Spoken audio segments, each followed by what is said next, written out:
everything okay? Oh, I have this massive headache. Someone in the lab's running like 100 fans. It's really loud.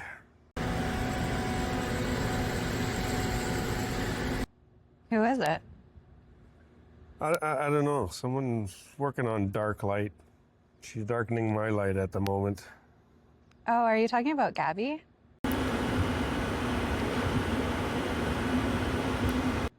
Yeah, probably.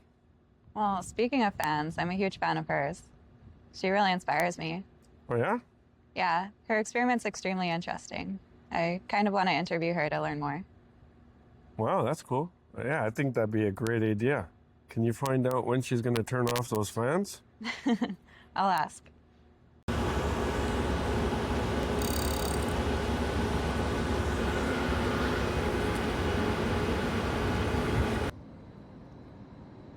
So, were you going to do the Detector Detective thing with Gabby?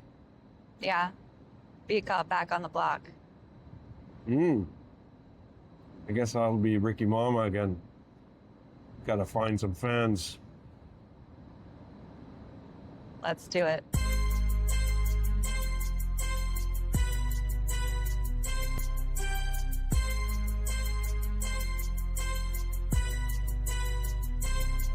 As I walk through the valley of the shadow of death, I take a look at my life and realize there's nothing left. Cause I've been blasting and laughing so long that even my mama thinks that my mind is gone. But I ain't never crossed a man that did deserve it. Me be treated like a punk.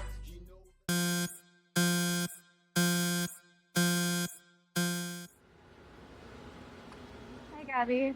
Oh, hey. Hey, what are you up to? I am setting up a DarkLight trigger system for some characterization tests. Awesome. Do you mind if I ask you a bit about your professional background and what brings you to TRIUMF? Oh, yeah, sure. So I'm a master's student with the DarkLight experiment. It's a dark boson search. So we're trying to discover a brand new particle. So a lot of fundamental particle physics. But my background is very different from this kind of stuff. I did my undergrad at the University of Calgary with major in physics and a minor in mathematics. But a lot of my work there was more in the life science realm. What are the objectives of DarkLight? So DarkLight is a dark boson search. So to back up for a bit, we have two different classes of matter in the universe. We have the standard model particles, like protons, neutrons, electrons, that make up everything that we're used to, like me, you, my bench, all just standard model matter. But that actually only makes up about 5% of the universe. And the rest is made up of something that we really don't understand well. It's dark matter and dark energy. So dark matter exists 5 times more in the universe than regular matter, but we still know so little about it. And we really don't have a way to interact with it because we only know about its gravitational interactions. So what DarkLight is looking for is a particle that would let the standard model talk to dark matter and mediate interactions between the two sectors. So if DarkLight can discover this new particle, it would not only be an amazing feat in itself for Canadian particle physics and, validate the results of others who say, we think we may have found it. It would also unlock huge potential for particle physics as a whole because it would give us more insight into understanding what dark matter is, because it can help us place other restraints on existing dark matter search experiments so we can have more focused searches and hopefully get an answer sooner. So Gabby, what in your experience has most prepared you for this role?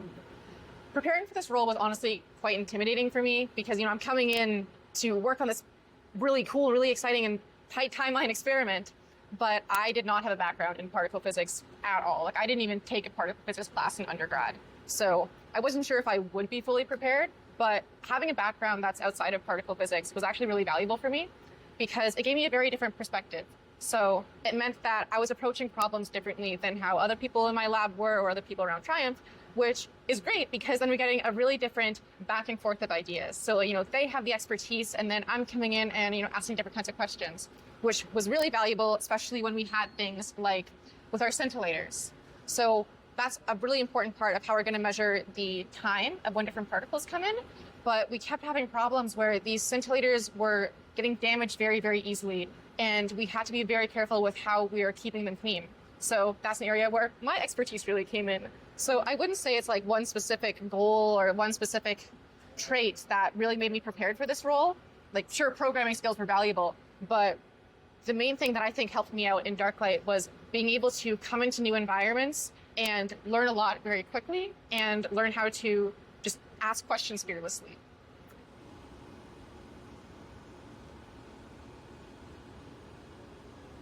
So what are your professional goals? I would really like to stay in academia long term. I love the questioning aspect of it. I love the creative problem solving. I want to stay in research as long as I can. I'd like to stay here forever. What specific area of research, I'm not totally sure, because I'm mainly motivated by having a really cool measurement procedure. I think it's cool to get to measure cool things with that procedure. So, I'd like to have something base level interest, but I'm more interested in how we can make cool experiments happen. So there's lots of areas that have lots of cool ways to get your measurements. So I'm very flexible, but I know I want to stay in physics research forever. And I also want a job that lets me teach with it, because I want to help get other people excited and show them, look, I can make this cool thing. Look at my measurement. Look at all the different ways we can get this measurement. How are you going to make it better? So I want to be part of that long term. So this is one of those scintillators I was talking about. This is what's inside of the detectors we were looking at in detector facility. So this is where the particles that are produced in DarkLight, the electrons and different positrons, are going to interact. And then here it will create light inside and go off to the end where we'll put our silicone photomultiplier detectors so that we can measure the time that each particle came in to extremely high precision and let DarkLight happen. And what's the most valuable thing you've learned at TRIUMF? I think two perspectives you could take this. Technically, probably C++. Programming skills have been extremely important with this kind of work, and particle physics and just being able to progress in science in general. And I had no experience with that before I started, so that was a steep learning curve. But I think more broadly, an important skill I've really refined at TRIUMF is strong collaboration skills. Because if I'm trying to even do something like preparing this scintillator, it doesn't happen by myself. I have to rely on groups from all around TRIUMF, even just to get from this stage to a final assembly.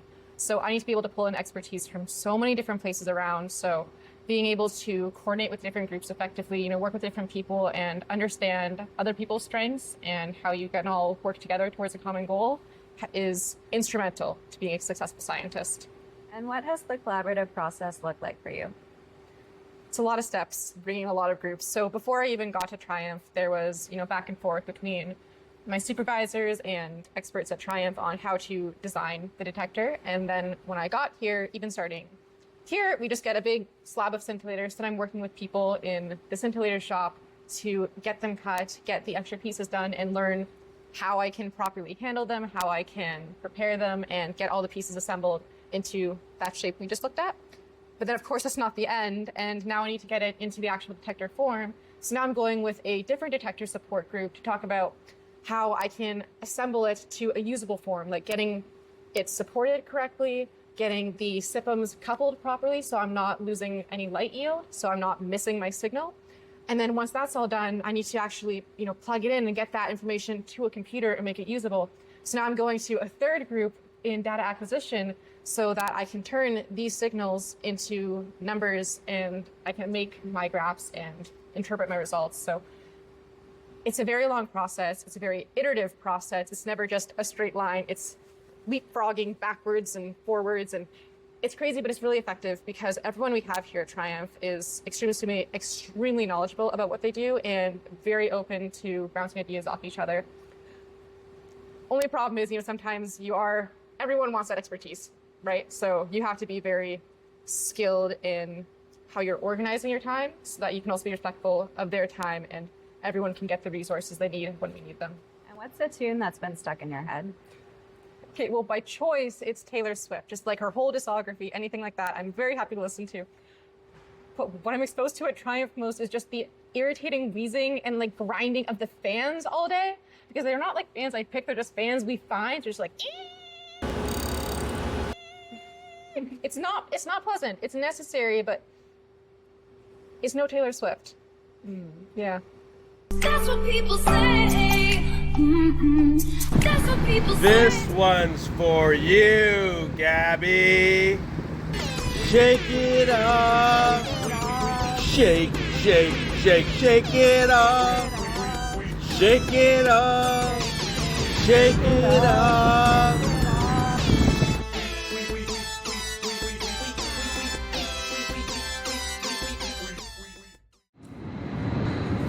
Well, that was interesting. Are you a fan now? Yeah, it's kind of growing on me, I guess. But I think they could publish a paper on fan noise. Or start a band? Yeah, that would be a good band name, eh?